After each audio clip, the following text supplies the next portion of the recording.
Hello friends, कैसे हैं आप लोग। उम्मीद करते हैं कि आप लोग बढ़िया होंगे। आप लोगों की पढ़ाई लिखाई अच्छी रूप से चल रही होगी।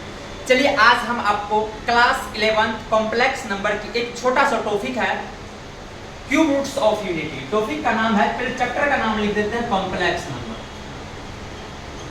कॉम्प्लेक्स नंबर कॉम्प्लेक्स नंबर में एक टॉपिक होता है क्यूब रूट्स ऑफ यूनिटी, जो कि आपके एनसीईआरटी के सिलेबस में भले ना मिले, लेकिन बोर्ड, सीबीएसई बोर्ड और JEE mains advance, NDA, air force, इन सभी में आपको ये चीज मिलेगा। तो चलिए, उस टॉपिक का नाम है क्यूब रूट्स ऑफ यूनिटी।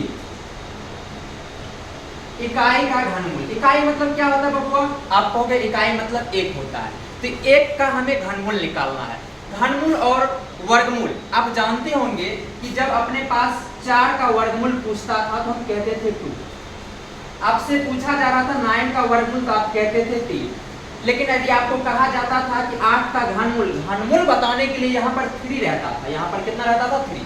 यह 3 डिनोट करता है कि पेयर जो बनेगा हमेशा 3 का बनेगा, और यहाँ पे कुछ नहीं रहता था तो 2 रहता था। टीचर लोग आपको, सर लोग बताए होंगे कुछ नहीं है तो यहाँ पर फिर भी क्या है? 2 है। और जैसे इसको क्या करते हैं, 2 बार 2 गुना 2 तो एगो 2 निकल जाता था। 3 गुना 3 9 होता है तो एगो 3 निकल जाता है। इसी तरह से 8 में देखिए आपको कितना 2 गुना 2 बनाना पड़ेगा, तो 3 यहाँ पे है तो इसका मतलब 3 में से 1 निकल जाएगा, मतलब 2। आप कहेंगे कि 8 का घनमूल क्या हुआ? 2।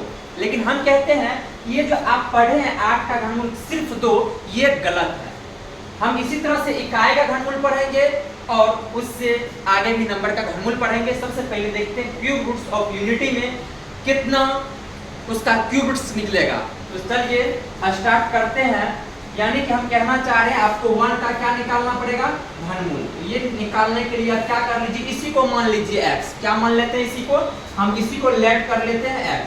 यदि हम इसको x मान लिए तो आप कहेंगे कि सर आप ये बता दीजिए कि इसका मतलब क्या होता है। आप जानते होंगे रूट x का मतलब होता है x के पावर में 1/2, और क्यूब रूट्स का मतलब क्यूब रूट्स जब रहता है तो इसका मतलब होता है x के पावर में 1/3। ये बात समझना होगा आपको। ये सबसे बेसिक चीज था, आप पढ़े होंगे 10th या अंडर 10th में।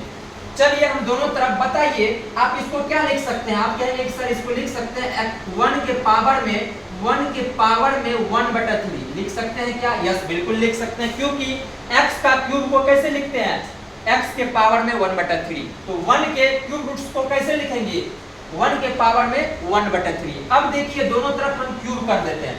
दोनों तरफ क्यूब कर देते हैं। Cubing on both side. जब दोनों तरफ क्यूब करिएगा, क्यूब करने के बाद इधर हो जाएगा x क्यूब, इधर क्या हो जाएगा? इधर हो जाएगा 1 के पावर में 1/3 पहले से है, और इसका क्या कर रहे हैं? क्यूब कर रहे हैं। और आप जानते होंगे कि पावर आपस में क्या होता है? गुना होता है। जब पावर को आपस में गुना करिएगा तो यहाँ से आ जाएगा x cube equal to power गुना होगा तो ये 3 कट जाएगा, यह बचेगा यहाँ पे कितना? आपको 1 बचेगा।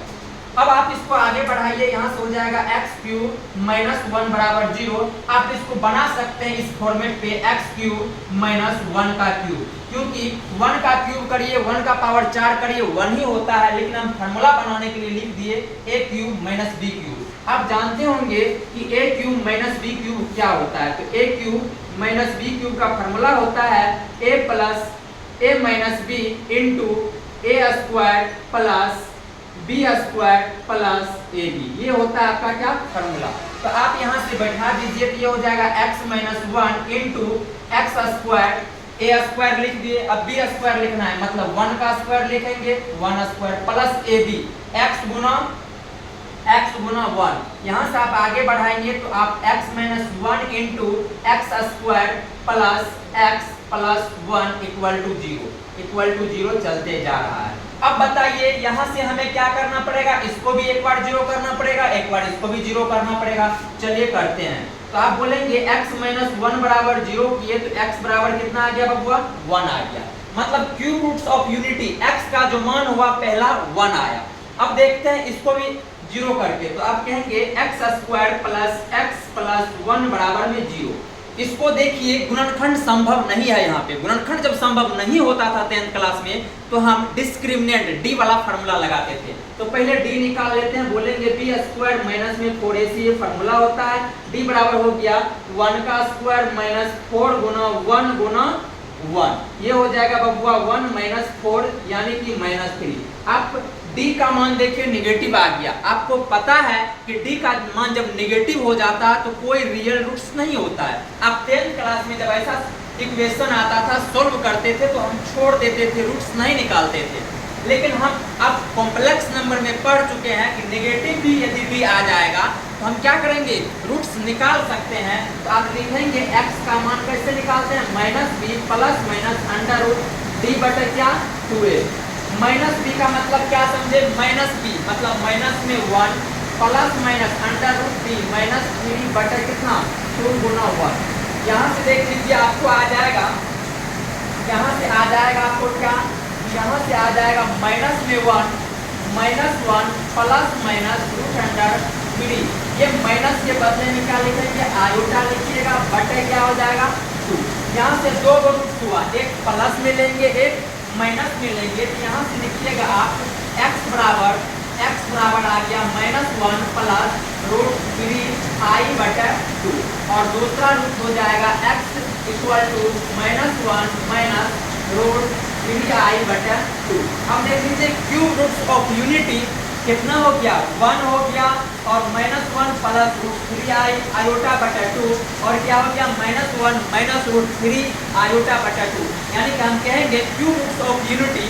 आप फाइनली कहिएगा cube root of unity 1 -1 plus root 3i बटा 2 एंड -1 माइनस रूट 3i बटा 2। ये हुआ आपको क्यूब रूट्स ऑफ यूनिटी। अब इनके बहुत सारे प्रॉपर्टी होते हैं, इनको हम पढ़ेंगे। अभी इतना एक पढ़ी स्टॉप करते हैं, आप इसको देख लेंगे अच्छे से। कुछ भी नहीं था, सिर्फ इक्वेशन है, सोल्व करना होता है। हम निकाल लिए cube roots of unity. Third होते हैं 3 होते हैं। पहला 1 -1 प्लस रूट 3 आयोटा बटा 2, और लास्ट रूट जो हुआ वो क्या हुआ -1 प्लस रूट 3i बटा 2। आप ये कह सकते हैं कि सर 1 जो है हमारा तो रियल रूट्स है। यस बिल्कुल, 1 जो है आपका वो रियल रूट्स है, और 2 रूट्स जो आपको काल्पनिक आया, पहला काल्पनिक ये रूट हुआ और दूसरा काल्पनिक ये रूट हुआ। मतलब दोनों के दोनों देखिए ये इमेजिनरी रूट्स है, ये और ये, इसको बोलेंगे imaginary root. Imaginary root, imaginary root क्यों हुआ था, क्योंकि d का मान 0 से छोटा हो गया था, मतलब नेगेटिव हो जाता है ना d का मान, तो इमेजिनरी रूट्स होता है। तो आज के लिए इतना ही, मिलते हैं फिर से नेक्स्ट वीडियो में आप लोगों के साथ। आज के लिए बाय बाय।